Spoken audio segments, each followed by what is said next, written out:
Hi friends, welcome to Anju Foods and Vlog. இன்னைக்கு நம்மளோட சேனல்ல ஒரு சூப்பரா டிஃபரண்டான சிம்பிளான வெள்ளரிக்காய் சட்னி எப்படி பண்றதுன்னு பார்க்கலாம் வாங்க. இந்த மாதிரியான வெள்ளரிக்காய் கிடைச்சதுனா கண்டிப்பா வாங்கி இந்த சட்னியை ட்ரை பண்ணுங்க. தோல் வந்து கொஞ்சம் சிறுகசப்பா இருக்கும். அதனால தோலை நம்ம ரிமூவ் பண்ணிக்கலாம். ரிமூவ் பண்ணிட்டு இந்த மாதிரி குட்டி குட்டி பீஸா சீடோடவே நீங்க கட் பண்ணி வச்சுக்கோங்க. இந்த ரெசிபிக்கான இன்கிரிடியன்ட்ஸ் எல்லாமே நான் டிஸ்கிரிப்ஷன் பாக்ஸ்ல ஆட் பண்ணிருக்கேன். செக் அவுட் பண்ணி பாருங்க.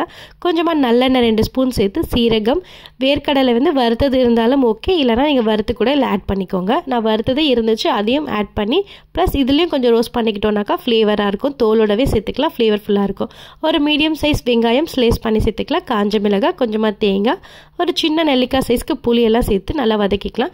வெங்காயம் கலர் மாறினதுக்கு அப்புறமா வெள்ளரிக்காவை சேர்த்து நல்லா ஹை ஃப்ளேம்ல வச்சு 2 மினிட்ஸ் மிக்ஸ் பண்ணா போதும். வெள்ளரிக்காயிலேருந்து தண்ணி விட்டுறக்கூடாது. நல்லா ஆறுனதுக்கு அப்புறமா ஜார்ல உப்பு சேர்த்து நீங்க கொஞ்சமா தண்ணி விட்டு அரைச்சு எடுத்துக்கோங்க. ரொம்ப திக்காவும் இருக்கக்கூடாது, ரொம்ப தண்ணியாகவும் இருக்கக்கூடாது. மீடியமாக இருந்தால் தான் இந்த சட்னி ரொம்பவே நல்லாயிருக்கும். கொஞ்சமாக எண்ணெய், நல்லெண்ணெய் யூஸ் பண்ணுங்க, ரொம்பவே நல்லாயிருக்கும். கடுகு, உளுந்து, கருவேப்பிலை சேர்த்து தாளித்து எடுத்திங்கன்னா ஒரு சூப்பரான வெள்ளரிக்காய் சட்னி ரெடி ஆகிடும். இந்த சட்னி பார்த்திங்கன்னா இட்லி, தோசை அது மட்டும் இல்லாமல் ரசம் சாதத்துக்கு ரொம்பவே சூப்பராக இருக்கும். கண்டிப்பாக நீங்களும் இந்த வெள்ளரிக்காய் சட்னி ட்ரை பண்ணி பார்த்துட்டு கமெண்ட் பாக்ஸில் கமெண்ட் பண்ணுங்கள் எப்படி இருந்ததுன்னு சொல்லிட்டு. அடுத்தது சிம்பிளான ரெசிபியில் பார்க்கலாம். தேங்க்யூ ஃபார் வாட்சிங்.